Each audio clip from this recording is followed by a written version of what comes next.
che mentre le persone erano fuori diciamo, a godersi questo sole, molte persone, infermieri, medici, erano dentro nei vari reparti per affrontare questa seconda ondata. È evidente che tanto più ci sono degli assembramenti, tanto più si avrà un'ondata, l'onda lunga. Lo attestano i dati che quotidianamente fanno il punto sul numero dei letti nei reparti di terapia intensiva e delle malattie infettive. E nonostante oggi le piazze in centro a Padova siano ritornate alla normalità dopo il pienone del fine settimana, i sanitari dell'ospedale di Padova guardano con apprensione a ciò che succederà tra qualche settimana, quando dovrebbe esserci un primo picco di questa seconda ondata. Qui ci sono degli ingegneri, degli statistici che stanno lavorando in modo molto approfondito per cercare di aiutarci nelle prossime settimane.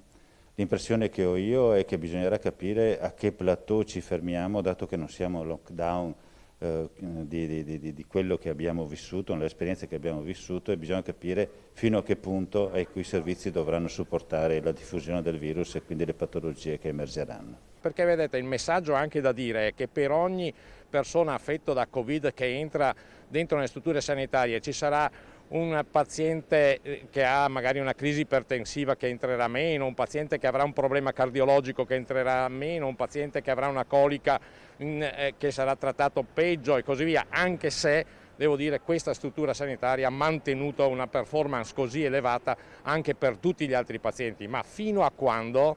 Questo è il gran punto di domanda.